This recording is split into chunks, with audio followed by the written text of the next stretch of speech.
Okay, we are on chapter 4 of The Sheep Pig by Dick King-Smith, and this chapter is called You Me Polite Young Chap.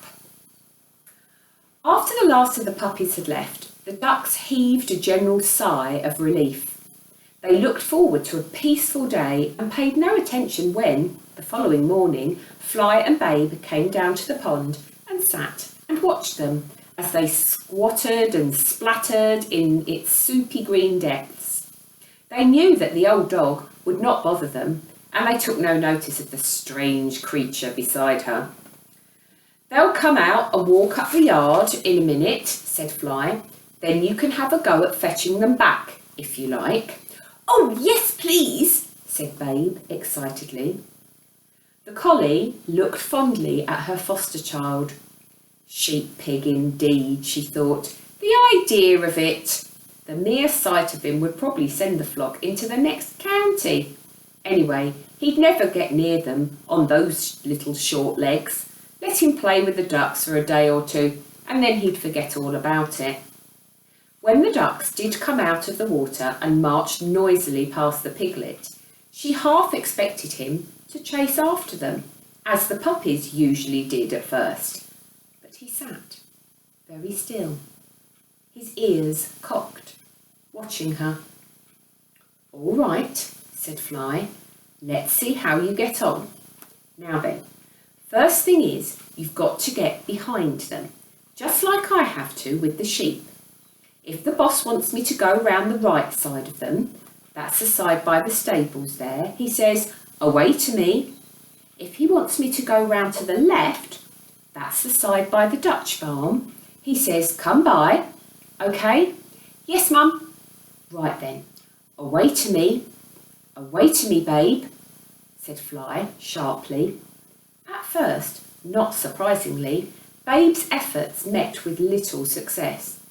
There were problems with getting round the ducks. Even with his curious little seesawing canter, he was much faster than they, but the business of bringing the whole flock back to Fly was not, he found, at all easy.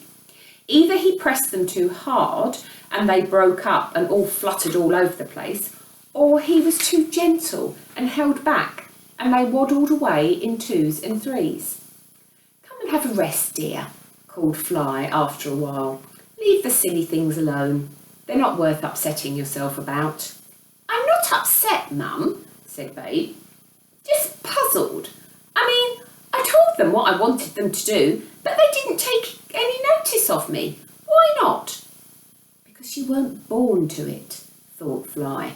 "You haven't got the instinct to dominate them, to make them do what you want them to do." "It's early days yet, Babe dear," she said.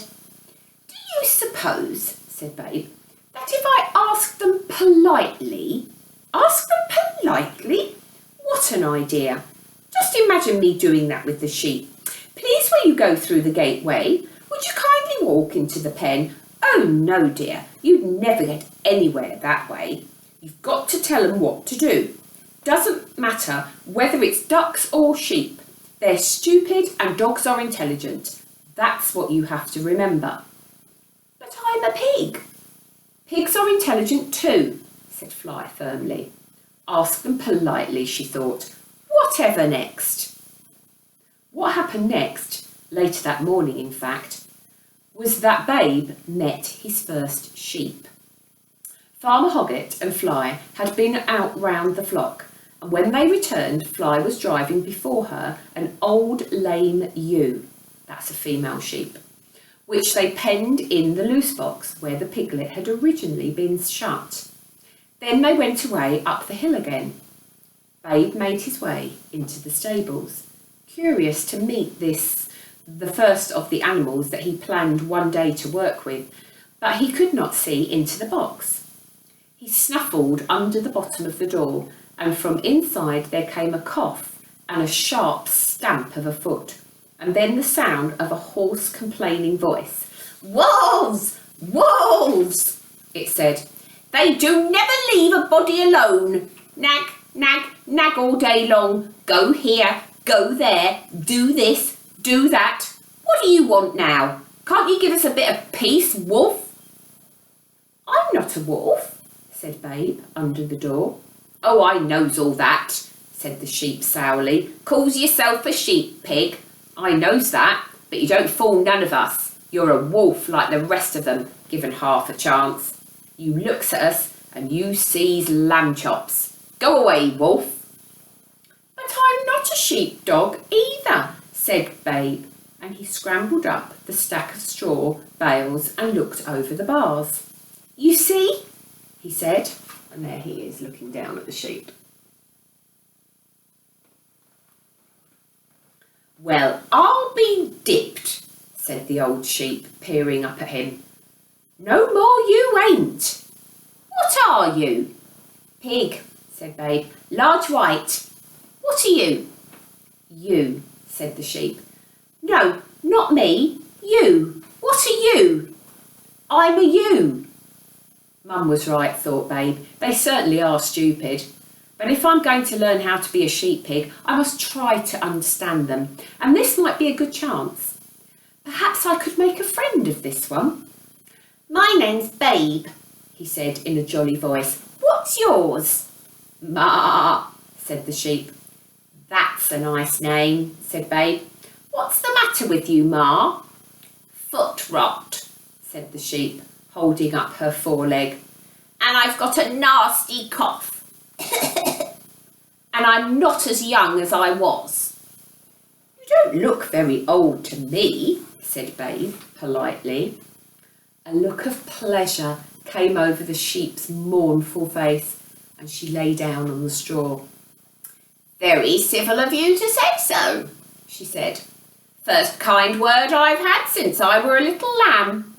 And she belched loudly and began to chew a mouthful of cud. Though he did not quite know why, Babe said nothing to Fly of his conversation with Ma. Farmer Hoggett had treated the sheep's foot and tipped a drench down its protesting throat, and now, as darkness fell, dog and pig lay side by side, their rest only occasionally disturbed by a rustling from the next door box. Having at last set eyes on a sheep, Babe's dreams were immediately filled with the creatures, all lame, all coughing, all, like the ducks, scattering wildly before his attempts to round them up. Go here, go there, do this, do that, he squeaked furiously at them, but they took not a bit of notice until at last the dream turned into a nightmare, and they all came hopping and hacking and marring after him with hatred gleaming in their mad yellow eyes. Mum! Mum! Shouted Babe in terror. Ma! Said the voice next door.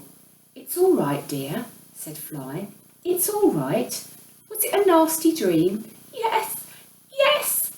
What were you dreaming about? Sheep, Mum. I expect it was because of that stupid old thing in there, said Fly. Shut up, she barked. Noisy old fool. And to Babe she said, now cuddle up, dear, and go to sleep. There's nothing to be frightened of. She licked his snout until it began to give out a series of regular snores. Sheep pig indeed, she thought. Why, the silly boy's frightened of the things. And she put her nose on her paws and went to sleep. Babe slept soundly the rest of the night and woke more determined than ever to learn all that he could from their new neighbour. As soon as Fly had gone out on her rounds, he climbed the straw stack. Good morning, Ma, he said. I do hope you're feeling better today. The old ewe looked up. Her eyes, Babe was glad to see, looked neither mad nor hateful. I must say, she said, you're a polite young chap. Not like that wolf shouting at me in the middle of the night. Never get no respect from they. Treat you like dirt, they do. Bite you as soon as look at you. Do they really? Oh, nip your hocks if you're a bit slow. And worse, some of them. Worse? Oh, ain't you never heard of worrying? I don't worry much. No, young'un. I'm talking about sheep worrying. You get some wolves as'll chase sheep and kill 'em. Said Babe horrified. I'm sure Fly would never do that. Who's Fly? She's our dog here, the one that brought you in yesterday. Is that what she's called? No, she ain't a warrior, just rude.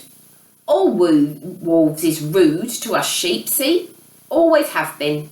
Bark and run and nip and call us stupid. We ain't all that stupid. We do just get confused. If only they'd just show us a bit of common politeness, just treat us a bit decent. Now, if you was to come out into the field, a nice, well-mannered young chap like you, and ask me to go somewhere or do something politely like you would, why, I'd be only too delighted. And now we're on to chapter 5.